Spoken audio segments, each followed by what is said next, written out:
Another wah-wah I really like is my Jim Dunlop Custom Shop wah-wah. This is an incredible pedal, and it does a hell of a lot. You can kick a button on the side where it goes thicker or thinner. You can kick another button on the side where you've got a volume pot there, and you can gain it up so that it goes louder if you want to have it for lead solo. So you can have it set for rhythm guitar, kick the button on the side, and it goes louder for if you're soloing. I'll click it on. It's just got this wonderful sound. I've got it plugged in, so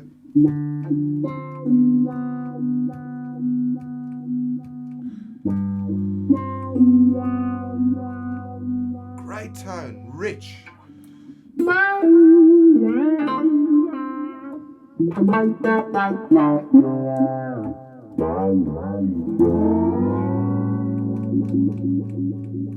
Beautiful pedal.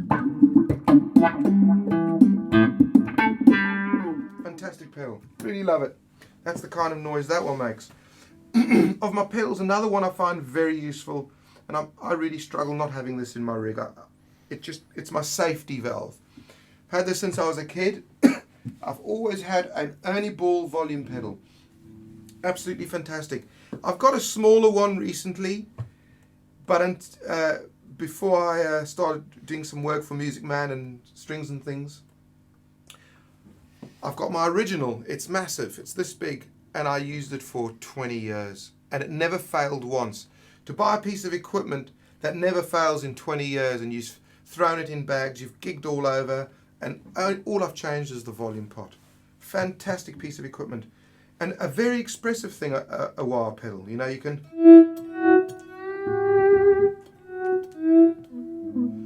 and I use it for chords.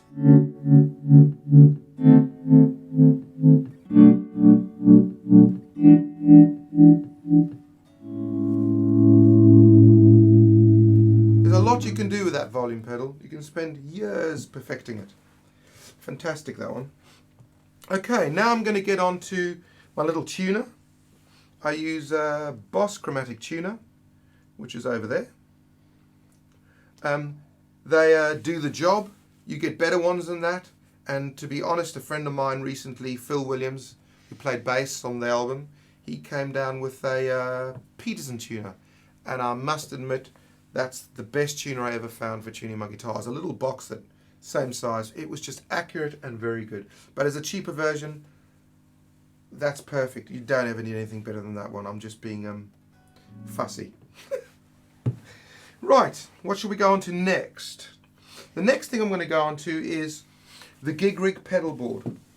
This is made by a dear friend of mine, Dan Steinhardt, and I think the guy also helped him design is a guy called Dave. Both great guys. Dan, I can't say enough about how kind Dan's been for me. For analog side of things, he's the guru for me. What he doesn't know about pedals is not worth knowing about. He's got a massive collection. He's tried everything. He's a great player. He turned me on to 2-rock amps, and I'll explain to you how this pedal works. It's a great system, and why it's so great. Like all things in life that are great, they're simple. As soon as it becomes too complicated, it's not that great. Before, when I had all my pedals on the floor, I do a lot of tap dancing. I lost a lot of tone because it just sucked all the tone out because you've got all the leads going through everything. A lot of people say their pedals are true bypass-ish. And however true bypass it is, if you're plugging all these pedals, something's happening. It's not right that your guitar tone goes through all this junk. It's not right. It doesn't look right. With Dan's stuff, everything is completely true bypass. The signal, this is my signal path. This lead goes into this wah-wah. Then goes out of the wah-wah, straight into the pedal. And straight out of this pedal, into my volume pedal. Out of the volume pedal, into the front of this amp. I'm going through the Echoes, through the Pritchard. The tuner is just on that, an output on the volume pedal that goes to the tuner. Now, the way this board works, you got a little row of switches here that says where all your effects loops, and that's 1, 2, 3, 4, 5, 6, and you have 6 little switches which correspond to these 6 here. Each one of these, the send and return, takes a pedal. So you just plug all your pedals into here, all the pedals, and then if you pick a switch on here, if I push that up, I get the compressor, and if I push 3, so number 3 there is that one. And that's exactly how this works. It's that simple. On this side of things, you've got another little switch with a volume control for each patch. And on this, the MIDI 8, you've got 8 patches. On the Pro 14, you've got 14, and you can put 10 pedals in it. It's a much bigger board. I've got one as well. I just use that for bigger gigs. For this, I'm just going to show you my little one, which is, for this little footprint, it's almost in a little briefcase size, this, and you can just pick it up and go. It's a very powerful little pedal board, this. If any of you are going to make this pedal board, there's no real need to put your wah-wah pedal and volume pedal all in the same board. I really wouldn't do that if I was you, because you can move the pedals around on stage and you can just have everything how you want it.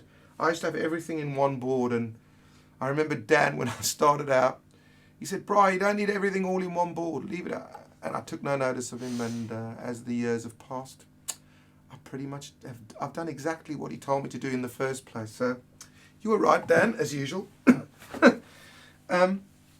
Now, so this here also picks, there's 2 channels out of here, and you can go to 2 separate amps. So you can either pick it so I can have 1 amp going on, or I can have 2 amp, another goes to another amp, or I can go to 2 amps in stereo. So there's a stereo here as well, over here on your last effects loop, to go to another amp. A really incredible board, super simple to use.